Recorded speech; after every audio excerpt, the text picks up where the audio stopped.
During the last ice age, the world looked vastly different from the one we know today. Towering glaciers stretched across much of the northern hemisphere, locking up immense volumes of water and causing global sea levels to plummet. In this frozen era, a unique window of opportunity emerged. A landmass, now submerged beneath icy waters, surfaced between Siberia and Alaska. This was Beringia, the Bering Land Bridge, an expansive swath of tundra and steppe, connecting two continents that had previously been isolated from one another. It was across this bridge that the first humans are believed to have made their way from Asia into the Americas, embarking on a journey that would shape the course of human history. The migration across Beringia did not happen overnight. It was a gradual process, unfolding over thousands of years, shaped by climatic changes, the availability of game, and the adaptability of early humans. These people were not equipped with the comforts of modern cold-weather gear. There were no insulated boots, no thermal jackets, and no synthetic fabrics. Instead, they relied on layers of animal skins and furs, expertly fashioned to shield against the biting winds and frigid temperatures. Their clothing was a testament to ingenuity, pieced together from the resources at hand, and critical for survival in a world where exposure could mean death. The land bridge itself was not simply a narrow strip of earth, but a vast expanse, hundreds of miles wide at its greatest extent. Beringia was more than a pathway. It was a landscape all its own, teeming with life. Herds of mammoth and bison roamed its grasslands, pursued by predators, and eventually by human hunters. The people who crossed Beringia were skilled at adapting to harsh environments. They hunted large mammals using stone-tipped spears, tracked migratory herds, and gathered edible plants where they could find them. Every step forward was a gamble, a test of their resilience and determination. Water, always a precious resource, was particularly scarce in the frigid tundra. Ice and snow had to be melted for drinking, and streams, when found, offered a lifeline. Food supplies were unpredictable. A successful hunt could provide not only meat, but also bones for tools, hides for clothing, and sinew for bindings. Every part of the animal was used, nothing wasted.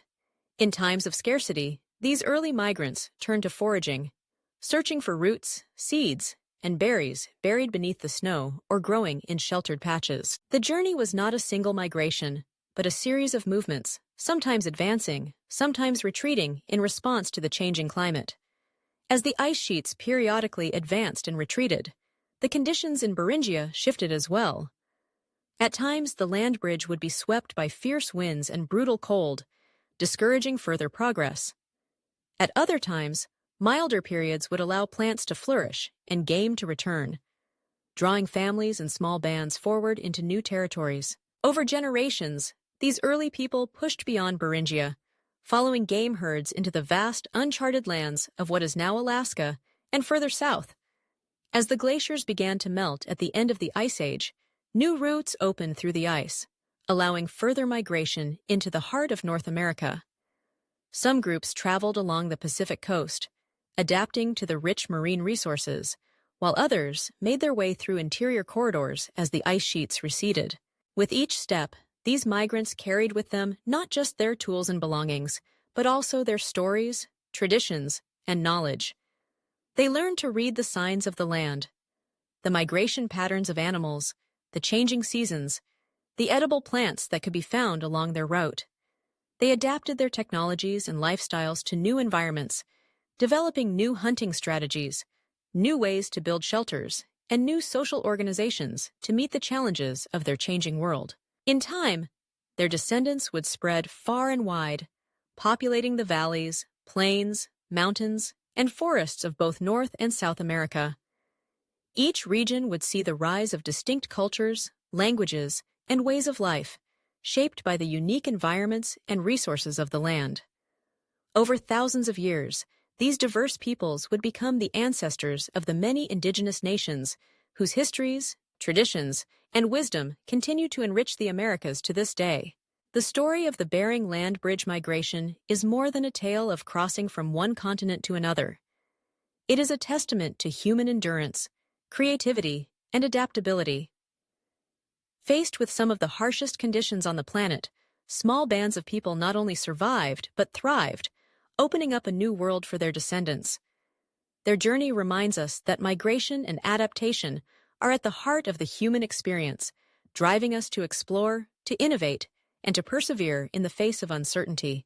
Today, the Bering Strait separates Asia and North America by a cold, narrow stretch of water. The land bridge itself is long gone, submerged beneath the waves as the glaciers retreated and sea levels rose. But its legacy endures, written in the genetic, linguistic, and cultural heritage of indigenous peoples across the Americas.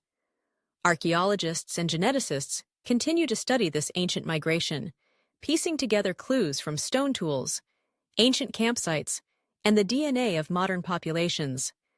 Each new discovery sheds light on the remarkable journey that brought the first humans to this side of the world. Ultimately, the migration across Beringia stands as one of the great odysseys of our species, a journey that began in the chill of the Ice Age and culminated in the vibrant tapestry of cultures that flourish across the Americas today. It is a story of courage and survival, of families venturing into the unknown, and of a bridge that once united two continents, forever changing the course of human history.